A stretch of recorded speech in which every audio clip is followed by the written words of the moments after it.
100% 이상이면 개발 이익을 얻을 수 있다. 비례율이 100%가 안 되면 우리가 손실을 보는 거고 추가적으로 분담금을 더 많이 내야 돼요. 재개발 사업을 진행함에 있어서 조합원의 부담을 줄일 수 있는 전략을 미리 생각해야 됩니다. 잠시만요. 강의 시작했어요. 강의 시작했어요. 강의 시작했습니다. 예. 드시면서 들으시죠. 하고 정비 사업을 진행함에 따라서 필연적으로 발생하는 리스크에 대해서 사전에 예방하고 대비하는 자세를 견지해야 하겠습니다. 다음 페이지. 자, 시공사, 건설사는 누구를 선정을 해야 될까요? 일정한 기준에 따라서 선정을 해야 될 텐데요. 그 건설사, 시공사의 기술력과 시공 경험 이런 게 중요하겠습니다. 그래서 시공사가 과거에 유사한 프로젝트 얼마나 수행했느냐, 전문성을 나타내는지 보고 기술 인력의 전문성, 그 시공사가 얼마나 전문 인력을 많이 데리고 있느냐 그 내용이고, 그 다음에 그 시공사가 얼마나 최신 건설 기술 공법을 잘 이해하고 있느냐 이런 겁니다. 최근에 순살 아파트니 뭐니 뭐 해서 많이 논란이 좀 있었잖아요. 그래서 그 중에 무량판 공법이라는 게 또 있었는데, 사실 제가 그 건축 전문가분들께 여쭤보니까 무량판 공법 자체가 문제는 아니더라고요. 그 공법 자체가 문제는 아니고 그 무량판 공법이 문제가 아니고 그 시공을 부실하게 하는 거예요. 시공. 그래서 아무튼 우리 입장에서는 공동 사업을 하는 거지 않습니까? 여러분과 제가 조합원으로서 공동 사업을 하는 거예요. 이 재개발 조합이라고 하는 것은. 그럼 우리가 아파트를 짓는 거는 우리의 돈으로, 우리 원가로 짓는 거기 때문에 최대한 저렴하게 지어야 우리가 이익을 많이 보겠죠. 싸게 매입해서 비싸게 팔아야 이익이 남는 거 아니겠습니까? 장사라는 게. 그래서 우리 입장에서는 최대한 싸게 해야 되는데 그렇다고 위험하게 지면 안 되는 거죠. 그래서 이런 최신 기술과 건설 공법을 잘 이해하고 있는지가 중요한 거예요. 무조건 기존에 하던 대로만 하는 건설사보다는 우리 조합원들한테 적극적으로 제안을 해서, 조합원님들 이번에 이런 최신 건설 공법이 있는데 이런 걸 적용을 하면 원가도 절감시키고 공기도 단축시킬 수 있습니다. 이렇게 제안을 해주는 건설사가 표자겠죠. 우리 조합원들한테. 그런 건설사를 위주로 뽑아야겠습니다. 다음 페이지. 재무 건전성. 건설사가 또 너무 돈에 쪼들리면 안 돼요. 기껏 우리가 일 맡겼더니 재무 건전성, 재정 건전성이 안 좋아가지고 망하면 안 되잖아요. 그러면 또 시공사 다시 여기 해서 기존 공사계약 타결하고 뽑고 하는 그 시간이 또 걸린단 말이에요. 그래서 애초에 돈 좀 있고 본인의 신용도로 이 사업을 끝까지 이끌어 나갈 수 있는 시공사를 선정을 해야 됩니다. 너무 돈이 없는 건설사가 싸다고 입찰 가격을 확 낮춰가지고 들어온다 하더라도 그런 건설사들은 유심히 한번 볼 필요가 있는 거예요. 과연 이 재개발 사업을 끝까지 밀고 나갈 체력이 있느냐, 끝까지 봐야겠습니다. 다음 페이지. 안전 및 품질 관리 평가 기준입니다. 이거는 굉장히 중요하죠. 지금 이따 보겠지만 아주 국내 불지의 대기업 건설사가 최근에 아주 굴욕을 많이 겪었잖아요. 순살 아파트다 뭐다. 그렇기 때문에 대형 건설사도 이런 안전사고나 어떤 품질 관리 이슈에서 자유로울 수 없다라는 것을 우리가 체감했습니다. 대표적인 게 이제 광주의 현대산업개발. 그냥 무너졌잖아요. 주상복합. 그리고 순살장이라고 지금 평가받는 데들도 그런 아파트 지하 주차장이 무너진다거나 이런 사례들이 최근에 있었습니다. 대기업 건설사도 그런 거예요. 심지어 그 업체들이 다 5위 10위권 내에 아주 일군 시공사인데도 불구하고 그런 일들이 이제 발생을 하는 거예요. 그래서 우리가 시공사, 건설사를 선정을 할 때 여기는 큰 데니까 저 건설사 알아. 광고에서 많이 봤어. 그런다고 안심할 게 아니라는 거예요. 철저하게 감리해야 됩니다. 철저하게 감리비 아끼지 말고 철저하게 감리를 해서 우리가 살 집이니까 내가 살고 내 자식들, 내 새끼들이 살 집이잖아요. 함부로 지을 수 없죠. 그러면 감리를 철저하게 해서 제대로 짓고 있는지 우리 주민들, 조합원 스스로 검증하고 체크를 해야겠습니다. 다음 페이지. 2024년 시공 능력 평가의 순위입니다. 1위가 이제 삼성물산, 대표적인 브랜드가 레미안이죠. 레미안 31조 8천억. 또 그 밑에 써놨지만 삼성은 지금 11년째 1위에요. 11년째 1위.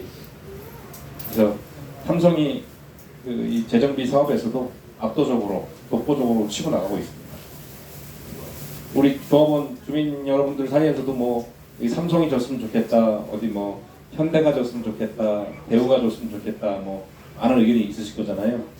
이런 시공 능력 평가도 검토를 하시면 되겠습니다. 근데 사실 이거는 그 참고 자료에 불과하고 실제 우리 그 중림동에서 정말 잘 지어줄 수 있는 건설사를 뽑으려면 제 아무리 뭐 삼성물산, 레미안이 들어와도 어떻게 지어줄 건데 그래서 내역 입찰을 해야 돼. 어떻게 지어줄 건데 그래서 니네 어떻게 삼성 니네 어떻게 지을 거야. 그래서 상세하게 내역을 받아서 그거를 검증해서 이제 선정을 해야 되겠습니다. 다음 페이지. 2024년 상위 5개 업체의 평가 기준에 따른 결과입니다. 그래서 삼성물산이 다 좋죠. 1등이니까. 하고 현대건설도 높고요. 대우건설, 현대엔지니어링, DLENC입니다. 현대건설과 현대엔지니어링은 같은 계열사인데 브랜드는 힐스테이트를 동일하게 쓰고 있어요. 힐스테이트 브랜드의 소유자는 현대건설인데 현대엔지니어링이 현대건설한테 로열티를 주고 힐스테이트 브랜드만 씁니다. 근데 건설 단가, 공사 단가는 현대건설보다 엔지니어링이 조금 더 싸요. 브랜드는 같은데. 그러니까 우리 그 조합 입장에서도 그런 것도 한번 고려해볼 만한 요소겠죠. DLENC는 다들 뭐 아시다시피 이제 이편한 세상. 옛날 대림입니다. 대림 산업. 대림산. 그 하이엔드 브랜드로 아크로라는 브랜드가 있죠. 반포의 아크로 리오파크. 지금 평당 1억 5천 찍었습니다. 33평형 아파트가 45억이에요. 아크로 리오파크. 그걸 또 DLENC가 시공했어요. 아크로라는 브랜드로. 다음 페이지 보시죠. 2024년 시공평가 순위 5개 업체 아파트 브랜드의 특징과 장단점입니다. 삼성물산 건설부문은 레미안. 워낙 이제 고급 주거 브랜드죠. 네. 고급 브랜드 이미지고 우수한 품질과 마감재를 사용하고 혁신적인 설계와 첨단 기술을 적용한다. 장점은 높은 브랜드 가치로 인한 재단 가치 상승이 기대된다. 편리한 주거 환경과 우수한 커뮤니티 시설, 에너지 효율성이 높은 친환경 설계. 이런 게 그런 거죠.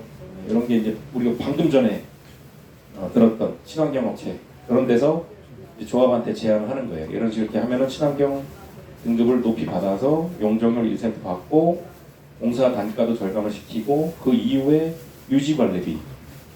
아파트 가격만 중요합니까? 살면서 관리비 적게 나오는 거 중요하잖아요. 아파트 가격은 싸. 근데 관리비가 다른 아파트 대비 2배야. 이러면은 사시겠어요? 쉽지 않잖아요. 그러니까 그런 것들이 다 이런 것들이 다 포함이 되는 겁니다. 친환경 설계. 그래서 오늘 들었던 강의가 굉장히 중요했던 거예요, 사실. 지금 단계에서 뭐 조합원, 지금 주민분들 여러분들이 결정할 사안은 아니지만 나중에 조합 집행과 구성이 되고 이런 것들을 잘 챙겨서 조합원분들한테 설득해서 끌고 나가야 됩니다. 집행부가. 자, 단점은 상대적으로 높은 분양가와 관리비겠죠. 그리고 뭐 당연한 얘기죠. 삼성은 잘 지어주겠죠, 뭐 브랜드가 있으니까. 근데 공사 단가가 비싸다. 공사 단가가 비싸다. 그런 단점이 있습니다. 그리고 현대건설 힐스테이트. 힐스테이트는 현대건설의 프리미엄 아파트 브랜드고 세련된 외관과 인테리어 디자인, 스마트홈 시스템 적용, 장점은 힐스테이트 브랜드 같이 높죠. 예. 우리 현대건설 원체 뭐 유명한 건설사 아니겠습니까? 예. 그래서 현대건설이 짓는다. 단점 가격대가 높다. 관리비가 상대적으로 높다. 다음 페이지 보시겠습니다.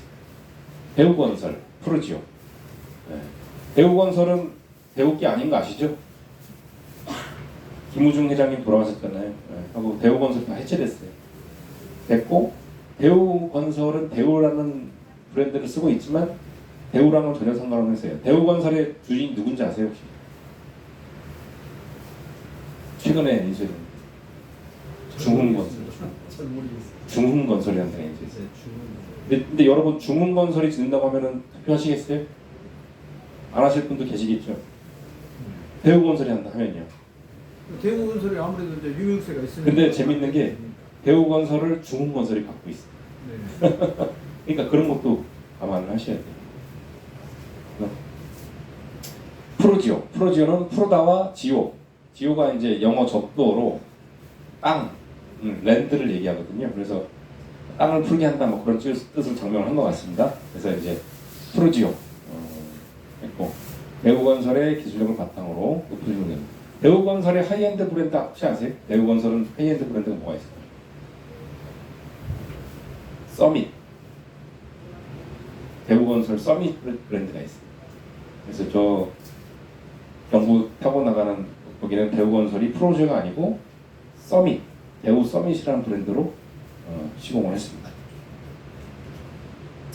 현대 엔지니어링이 힐스테이트. 현대건설 계열사인 현대 엔지니어링 시공을 하는데 현대건설의 브랜드 로열티를 주고 사용하고 있습니다. 그래서 만약에 우리가 현대건설, 현대 엔지니어링 둘 중에 하나 한다. 그럼 브랜드는 동일한 거야. 브랜드는 힐스테이트 동일한 거야. 근데 현대건설은 조금 더 단가가 비싸고 현에는 조금 더 싸다. 네, 이렇게 보시면 됩니다. 그 다음에 DLENC 대림산업이 사명을 변경해서 DLENC로 됐습니다. 네. 이편원 세상. 요 근처에도 이편원 세상이 있죠. 있잖아요. 부가형 1-2구역인가요? 1-3구역인가요? 거기가 이제 이편원 세상 인천이고. 부가형 1-1, 1-2, 1-3이 브랜드가 다 달라요. 삼성, 힐스테이트, 이편원 세상 이렇게 세 개가 들어왔고 2구역, 3구역도 또 달라. 네. 그리고 지금 2구역, 3구역 지금 골치 아픕니다 지금. 네. 많이 지금 상황이 나아지는 것 같긴 한데 여기도 좀 복잡하더라고요. 부가형 2구역, 3구역 요 바로 맞은편인 거 아시죠? 대각선 맞은편. 네. 우세공 빌딩 옆에. 그렇습니다. 네. 여기가 이제 2구역, 3구역. 다음 페이지. 명확한 계약 범위 설정. 네. 자, 잘 안 보이는데 서울시 표준도급 계약서를 기초로 작성을 하는 겁니다. 우리가 서울시 표준도급 계약서를 기초로 우리 중림동 398번지 재개발에 맞게 계약을 잘 작성을 해야 돼요. 시공사한테 끌려다니면 안 됩니다. 우리 조합원들이 이익을 남겨야 되는데 만약에 시공사한테 끌려다니면 우리 시행 이익이 조합원들한테 돌아가야 될 이익이 전부 다 시공사 이익으로 돌아가 버려요. 그래서 이 계약서를 시공사의 계약서를 잘 작성을 해야 됩니다. 그래서 조합집행부가 중요한 겁니다. 만약에 시공사와 잘못 계약을 하거나 아니면 고의로 본인의 사익을 편취하고자 시공사와 결탁을 해서 조합원들한테 불리한 계약을 하면 우리 재산을 뺏기는 거예요. 우리 재산을 뺏기는 거예요.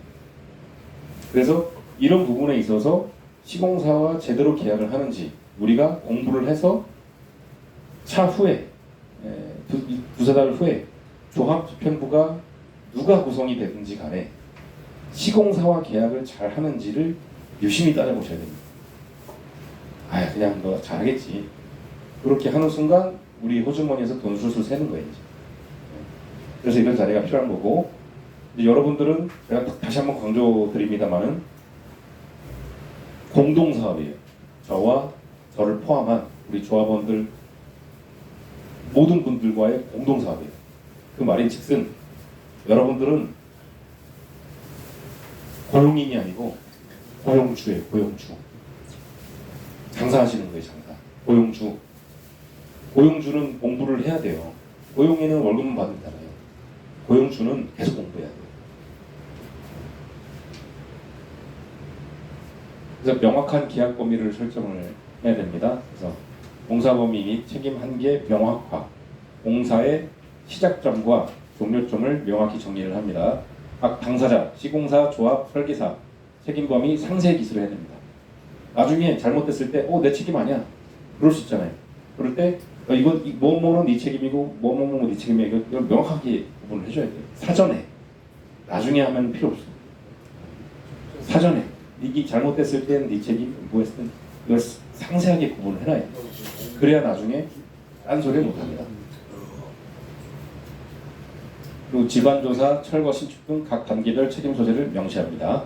그리고 변경 및 추가 공사에 대한 처리 절차 규정, 설계 변경 시 승인 절차와 비용 처리 방식을 정립하고 추가 공사 발생 시 공사비 산정 승인 과정을 명확합니다. 이런 것도 이런 게 있는 거예요. 요새 항상 그런 거잖아요.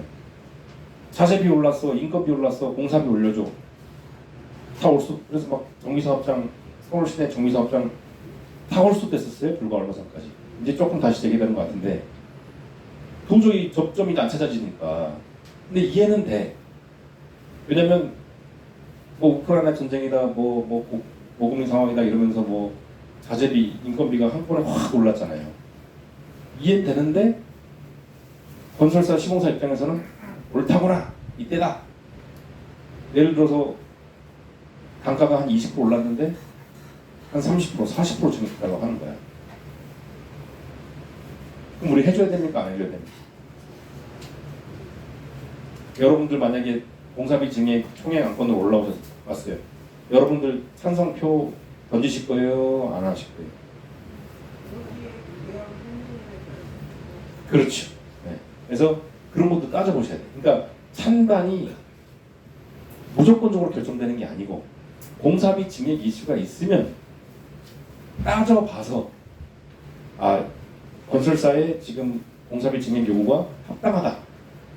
이건 아니야. 합당하지 않아. 이거는 이놈들이 이 틈을 타서 완전히 그냥 도둑놈들이네. 이런 것도 캐치를 해내셔야 돼요. 그리고 그거를 1차적으로 조합집행부가 걸러주고 조합집행부가 못 걸르면 여러분들이 조합원으로서 공동사업자로서 고용주로서 걸르셔야 돼요. 찬성표 던지면 안 된다는 얘기지. 그렇다고 무조건 반대표 던지면 된다? 그것도 아니야. 그럼 공사 현장 쓰잖아. 건설사가 공사 안 해버리잖아요. 믿다는 게 사실인데 공사하겠어요? 그러니까 결국 알아야 된다는 뜻이에요. 제 얘기는, 제 말의 취지는 알아야 돼. 그래야 건설사, 시공사가 어떤 얘기를 할 때 그래, 들어줄게. 아니야, 그건 너무 무리한 요구야. 이렇게 판단할 수 있잖아요. 누가 판단해야 된다? 1차적으로는 조합집행부, 2차적으로는 여러분들이 판단하시고. 이런 것들을 다 상세하게 규정을 해놔야 됩니다. 그 다음 페이지. 여러분 큰 박수 한번 보내주세요. 네, 적정 공사비 산정이 중요합니다.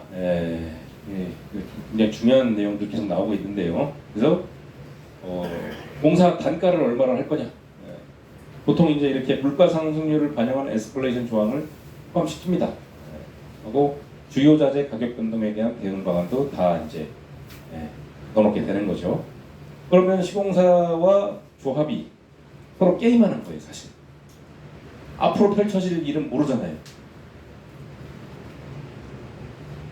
시공사와 계약을 한 다음에 뭐 착공까지 몇 년 걸리고 준공까지도 몇 년 걸리고 입주까지 몇 년 걸리고 그 사이에 한 10년, 7, 8년에서 10년 걸리는 그 미래를 우리가 지금 다 예단할 수 있습니까? 내다볼 수 있어요? 결국 계약을 체결하는 조합과 건설사가 서로 게임하는 거야. 게임하는 거예요. 서로 줄다리기 하는 거야. 네 예측이 맞냐 내 예측이 맞냐 그러면서 막 줄다리기 하는 거예요. 그래서 고정가격 계약 이거는 시공사가 리스크를 부담하는 거예요. 무슨 뜻이면 우리가 삼성이랑 계약을 했어. 삼성물산이랑 외면이랑 계약을 했어. 근데 우리 중림동 791세대 건축비로 지금 확정 가격으로 제시해. 그리고 앞으로 자재가 됐건 인건비가 됐건 변동하는 거 네가 다 부담해. 나한테 받아갈 돈은 요걸로 끝이야. 라고 하는 게 고정가격. 물론 이제 물가 상승률 에스컬레이션 이거는 이제 자동 이제 그 조항은 있겠습니다만은 기본적으로 고정가격 계약은 시공사가 리스크를 부담하는 거예요. 그래서 그래 내가 부담을 해줄게. 앞으로 어떤 일이 발생해도 내가 너한테 약속한 이 단가에 아파트 지어줄게. 그게 고정가격 계약이에요. 대신 그렇게 고정가격 계약을 하면 시공사가 마진을 낮게 요구할까요? 높게 요구할까요? 당연히 높게 요구하죠. 앞으로 무슨 일이 벌어질 줄 알고. 그러니까 안전마진을 갖고 가려고 그러는 거지. 안전마진. 앞으로 어떤 일이 발생해도 내가 밑가지 않는 안전마진을 높게 가져간다는 말이에요. 자, 그렇게 계약을 할 거냐? 아니면 실비정산 계약. 이거는 조합이 리스크를 부담하는 거예요. 그냥 우리가 직접 공사하는 거야. 우리 집 질 때 건축업자한테 야 얼마에 지어줘 라고 할 수도 있지만 자재나 사람 쓰는 거 다 나한테 보고해. 내가 그때그때 내가 결제해 줄게. 이 마진도 내가 어느 정도 보장해 줄게. 그 이상은 먹지 마. 내가 직접 공사하는 거지. 그게 실비정산 계약이에요. 여러분들은 어떤 구조를 갖고 가고 싶어요? 우리 중림동은 어떻게 해야 될까요?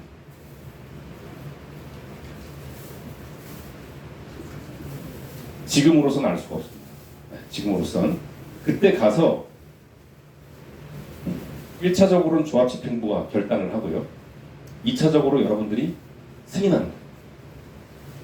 근데 솔직한 말씀으로 이거는 너무 전문적이라서 여러분들이 판단하시기가 쉽지 않을 수가 있어요. 왜냐면 미래를 알 수가 없잖아. 향후 10년 내에 최근 한 몇 년 사이 벌어진 이 공사비, 공사 자재, 이 인건비 급등 사례가 또 발생하지 말라는 건 없잖아요. 그렇다고 그거를 간주해서 했다가 그게 또 발생 안 하면 어떻게 해? 그런 것들을 어떻게 여러분들이 판단할 수 있겠어요? 결국 그때 당시 계약을 체결하는 조합집행부의 결단이 필요합니다. 그리고 조합원분들한테 설득을 하겠죠. 이런 식으로 하려고 하는데 여러분 어떻게 생각하십니까? 의견이 있으시면 주십시오. 반영해서 계약에 반영하겠습니다. 라고 할 거예요. 그때 어쨌든 여러분들이 이런 내용들이 있다는 걸 알아야 한마디라도 이렇게 의견을 내실 거 아니에요. 여기 난 몰라. 그냥 알아서 해봐. 그러면 안 돼. 그러면 사업이 안 되는 거예요. 여러분들이 아셔야 돼요. 여러분들이 이런 계약 조건도 있다는 걸 아시고 한마디라도 하셔야 돼요. 이럴 땐 이렇고 저럴 땐 저런데 앞으로 벌어질 건 모르니 뭐 시나리오 분석을 하든 뭘 해서 합리적으로 결정을 합시다. 이렇게 한마디라도 하실 수가 있어야 되는 거예요. 그래서 이런 고정가격 계약이나 실비정산 계약을 섞는 경우도 있어요. 일정 금액까지는 고정가격, 초과분은 실비정산. 예를 들면 원자재 가격 급등이 최근 몇 년처럼 막 30%, 40% 급등이 이거는 예외적인 거잖아요. 근데 한 10% 선에서 왔다 갔다 하면 그거는 네가 그냥 안고 가. 나랑 지어주기로 한 가게 그냥 지어줘. 10% 내에서 오르면 예를 들어서. 근데 20% 이상 오르면 내가 그건 정산해줄게.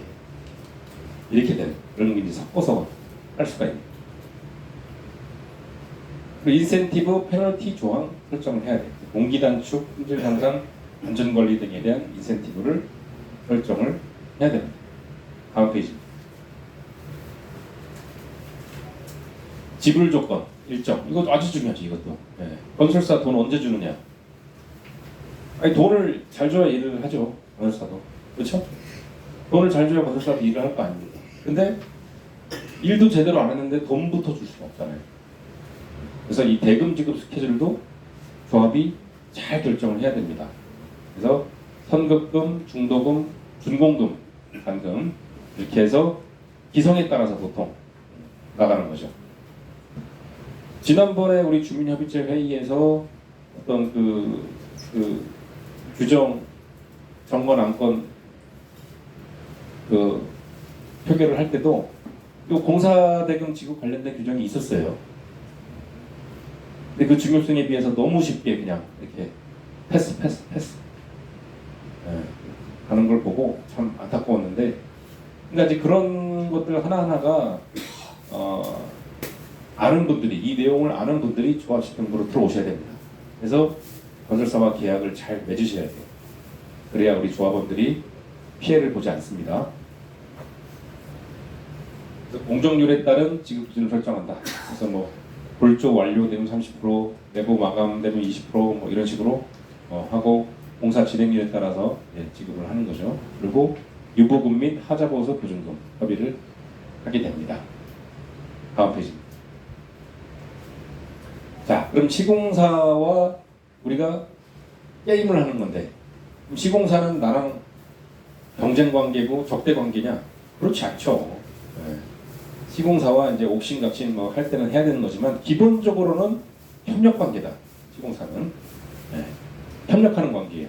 그래서 정기적인 소통 채널을 구축을 하고 실시간 정보 공유를 하고 의사결정 프로세스와 권한을 명확히 해야 됩니다. 시공사도 조합이 이 의사결정 체계가 혼란스러운 걸 원하지 않겠죠. 자기들이 딱 누구한테 얘기를 하면, 조합장이 됐건 그리고 관리사가 됐건 누구한테 딱 얘기를 하면 이렇게 한 번에 딱 되는 거를 시공사도 원한단 말이에요. 그러니까 우리 조합도 건설사와 시공사와 잘 일을 하려면 의사결정 체계가 통일돼 있어야 돼요. 그리고 효율적으로 돌아가야 돼요. 중구난방되면 안 됩니다. 다음 페이지. 공동의 목표를 설정한다. 그래서 재개발 정비사업 시공 성공 기준에 대해서 합의를 하고 분기별로 평가를 한다. 그리고 품질, 안전, 공기 등 핵심 성과지표, 키 퍼포먼스 인덱스라고 하는 KPI 이거를 설정을 해서 너희가 이 KPI를 다 맞추고 있냐 이런 것도 다 조합이 체크를 해야 됩니다. 그래서 목표 달성을 위한 관리 감독 설정해야 된다. 조합장하고 조합 임원이 매일 현장 가봐야 돼요. 가서 공사하게 되면은 매일 가서, 설사 그 공사 관련된 전문가는 아니다 하더라도 거기에 서서 지켜보는 것만으로도 효과가 있어요. 조합 임원들이 부지런해야 됩니다. 그리고 감리비 아끼면 안 돼. 감리를 잘 써야 돼. 그래서 계속 그 현장 소장들 따라다니라고 그렇게 해야 됩니다. 보통 그렇잖아요. 현장 소장이 그 전쟁으로 따지면 뭐냐면 거의 그 중대장, 뭐 소대장 이런 거 해당되는 거예요. 제일 중요해. 전쟁을 대통령이 합니까? 대통령은 지휘하지. 전쟁은 누가 해요? 일단 병사가 하는 거지. 딱 총 들고 돌격 앞으로 할 때 제일 전선에서 돌격하는 사람이 전쟁하는 거잖아요. 대통령이 전쟁하는 거 아니지. 전쟁을 지휘하는 거지. 그 전쟁을 하는 사람들이 현장 소장이야. 그 사람들을 관리할 인력을 잘 써야 되는 거야. 현장 소장이 맘먹고 뭐 자재 빼돌리려고 하고 뭐 사람 2명 썼는데 3명 썼다고 올리고 그러면 다 우리 돈 나가는 거야. 그런 것들 다 잡아내야 됩니다. 다음 페이지. 위기관리 체계 구축. 그래서 리스크를 식별을 하고 체계를 구축을 해야 된다. 비상대응 매뉴얼 작성. 이거 되게 중요해졌어요. 세상에 아파트가 버릴지 어떻게 알았어. 대형 건설사 같은 아파트가 갑자기 짓다가. 우리는 절대 그런 일이 있으면 안 되는 거예요. 우리 중림동 아파트 짓고 있는데 갑자기 무너졌다 생각해보세요. 조합장 해임되는 건 당연한 거고, 그걸 떠나서 이 모든 조합원들 손실이에요. 공사가 몇 년 또 스탑될 거 아니에요. 그 책임 소재부터 가려야 되니까. 그리고 광주 산에서 사례 봤듯이 올라가다 무너졌어. 그럼 다 부시잖아. 도로. 그럼 다 부쉈잖아요. 그럼 그 건설비와 그 공기 증가 이게 얼마나 큰 피해예요. 그래서 한 번에 질 때 잘 지어야 된다. 그리고 그런 일은 없어야겠지만 얼마 전에 또 부천에서 호텔 화재 났죠. 그럴 때 저도 기사를 봤는데 806호는 살고 807호는 죽었잖아요. 그 차이 아세요? 806 맞나? 807호가 살고 뭐 했나? 아무튼 방이 붙어 있었는데 한 방에 있는 간호대학 다니는 친구는 살았고 여자 그 옆방에 있는 사람들 다 죽었어. 뭐가 갈랐을까요? 그 사람들의 운명을 뭐가 갈랐을까요? 그 간호학과 여대생은 어떻게 살았을까요? 자, 또 나갔는데 앞이 안 보여. 연기가 막 자욱해. 그래서 바로 문 닫고 들어와가지고 화장실로 들어가서 젖은 수건으로 코를 막고 샤워기를 머리에 틀었대요. 물이 계속 이렇게 흘러내린 거예요. 근데 사실 전문가들 얘기 들어보니까 이것도 임시방편에 불과하대요. 사는 거는 기적이었대.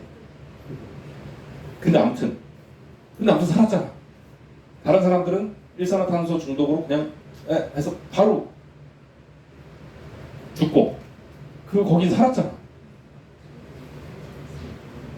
그리고 에어매트에 뛰어내리는데 에어매트를 뛰어내린 두 명도 다 죽었어. 야, 에어매트 떨어지면 당연히 살 거라고 생각하는데 죽었잖아요. 에어매트 떨어진 사람 왜 죽었어요? 잘못 떨어져가지고. 그런 것도 연습을 안 해서 그런 거야. 매뉴얼도 없고. 어? 그런 상황을 안 겪어봤으니까 당황했겠죠. 그러니까 막 연기 나고 막 불길 올라오는데 놀래가지고 그냥 뛰어내렸는데 낙하 지점이 잘못된 거지. 그리고 그 소방서 물론 제가 뭐 정확한 사실관계는 모르기 때문에 함부로 말씀드리고 그렇지만 에어매트도 좀 잘 깔아야지 그걸 왜 뒤집히게 깔아놨지? 난 그것도 이해가 안 돼. 아무튼 그런 것들도 다 이제 매뉴얼에 해당합니다. 매뉴얼에 해당합니다. 우리 중림동 재개발 사업장이 어떤 비상 상황이 발생했을 때 매뉴얼을 잘 구축을 해놔야 되는 거죠. 그래서 여러분들이 조합원으로서 조합집행부가 이런 걸 매뉴얼을 잘 갖추고 있는지 꼼꼼하게 체크하셔야 돼요. 그냥 넉넉히 있으시면 안 돼요. 갈등조정위원회 운영을 한다. 그래서 이렇게 조합 시공사 외부조언과 공된 갈등조정위원회. 갈등이 있을 수밖에 없어요. 갈등 없는 여기가 어디 있어요? 단체가. 그 갈등을 어떻게 조율하고 해결해 나가느냐가 중요한 거예요. 갈등이 없을 수는 없어요. 이 갈등을 조정하고 해결하는 위원회를 둬야 됩니다. 다음 페이지. 오늘은 아래 내용에 대해서 이야기를 나눴습니다. 그래서 시공사 선정 관련 국내 시공능력 평가 상위 5개 업체. 일단 5개 업체만 뽑았는데요. 내용이 길어질까봐 5개를 한 거지 5개 중에 하자라는 건 아닙니다. 네, 오해하지 마세요. 네, 일단은 대표적인 브랜드 5개 뽑은 거고 오늘 소개가 안 된 건설사 브랜드들도 좋은 브랜드가 많이 있습니다. 네, 많이 있어요. 그래서 나중에 우리 중림동 398번지 재개발 조합이 시공사를 선정할 때는 더 넓은 선택지를 가지고 선택을 하게 될 겁니다. 시공사 선정은 좋은 업체 선정도 중요하지만 업체와의 제대로 된 계약이 중요하다. 레미안이 좋다, 힐스테이 좋다, 뭐 프로젝트 좋다, 뭐 이게 중요한 게 아니고 거기랑 한다고 했을 때 어떻게 계약을 하고 그 계약 조건의 이행을 어떻게 담보할 수 있느냐, 요거를 핵심적으로 챙겨봐야 돼요. 그 명확한 업무 범위를 정해서 갈등 요소를 제거하고 적정 공사비로 계약을 해야 됩니다. 무조건 싸다 그러면 안 돼. 또 품질이 안 좋잖아요. 품질이. 무조건 싸다고 저기 차이가 너무 큰데 여기랑 하자 했다가 여기가 자빠지거나 잘못 지으면 어떡해. 그러니까 무조건 싼 것도 좋은 게 아니다. 공사비에 대한 지불 조건과 일정을 면밀히 체크하여 운비용을 최소화해야 됩니다. 시공사는 적대 관계보다는 공동의 목표의식을 갖고 협력 관계를 유지해야 됩니다. 네, 다음 페이지입니다. 예, 오늘은 이제 시공사 선정에서 알아봤고요. 예, 질의응답 시간 갖겠습니다. 예. 그 적정 공사비 산정에서요 러스크 분담 방식이 나왔잖아요. 세 가지 방안이 나왔죠. 예. 네, 첫 번째는 처음에 공사비를 지급하고, 두 번째는 공사 진행하는 걸 보고 지급하고, 세 번째는 진행 과정에서 일부는 저 나머지 일부 공사비 올랐다 분담한다고 예. 이렇게 말씀드렸는데, 네네. 그걸 선정을 할 때 그 주민들의 의사를 다시 물어볼 건가 안 물어볼 건가. 당연합니다. 이게 굉장히 중요한 이야기예요. 지금 사실 그 우리 주민분께서 굉장히 중요한 말씀 해주셨는데요. 사실 이게 우리 조합의 시행이 이게 아주 결정적인 차이를 미칩니다. 예.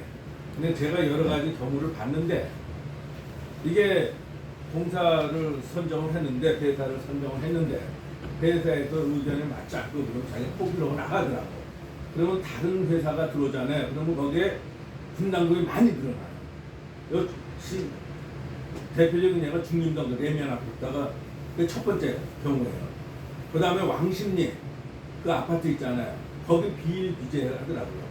그러니까는 처음에 제 생각이고 그냥 투표의 결과에 따라가는데, 처음에 판정을 할 때 공사비에 다소 부담 내더라도 완공을 못 짓는 게 좋지 않나요? 제 의견을 말씀드리는 거예요.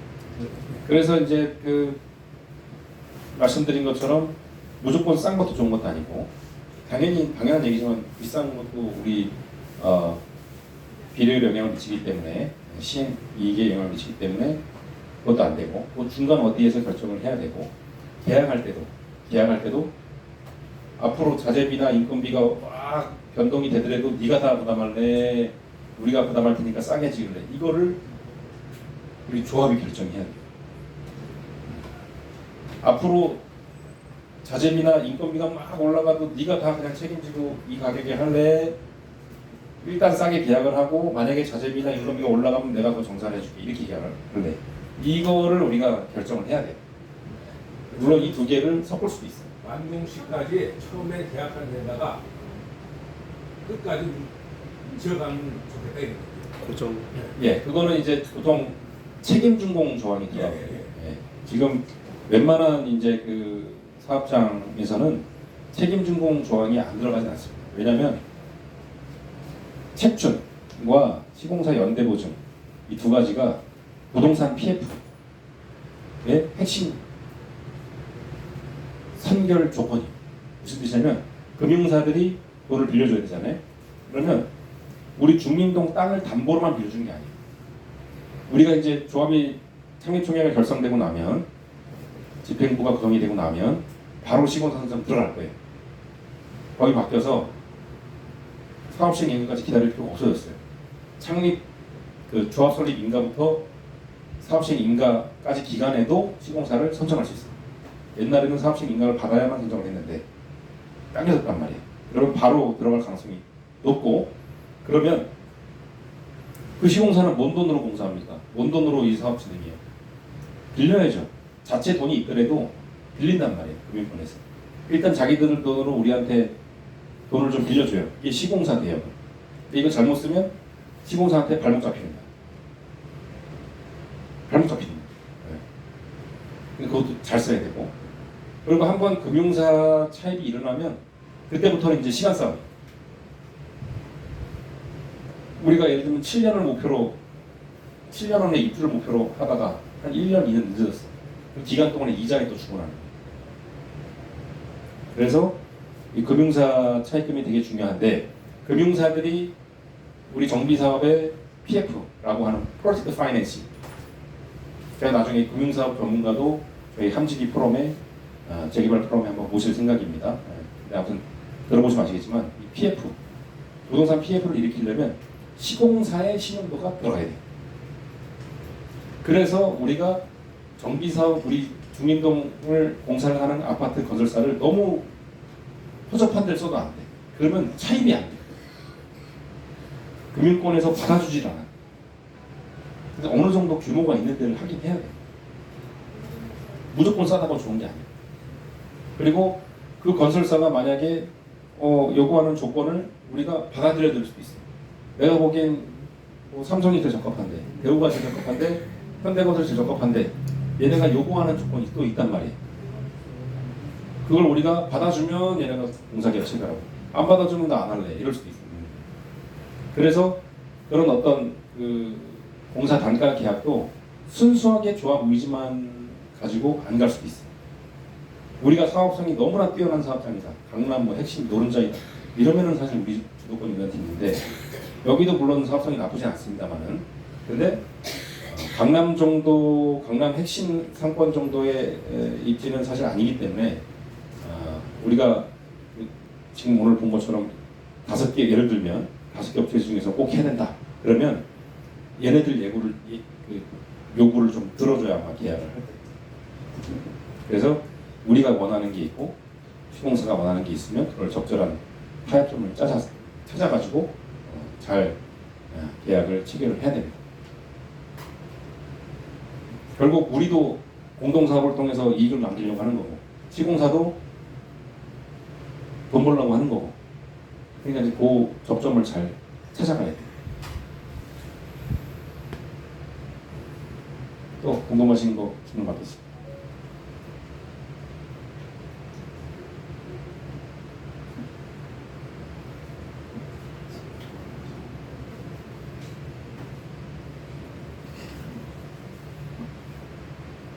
지난번에도 말씀드렸지만 요 우리 함지기 캐릭터는 그 나은진 위원님이 부군하고 같이 밤을 새가지고 만들어줘서 잘 쓰고 있습니다. 박수 한번 부탁드릴게요. 자, 그럼 궁금하신 게 없으시면 제6회 중림동 재개발 포럼은 여기서 마무리하겠습니다. 감사합니다.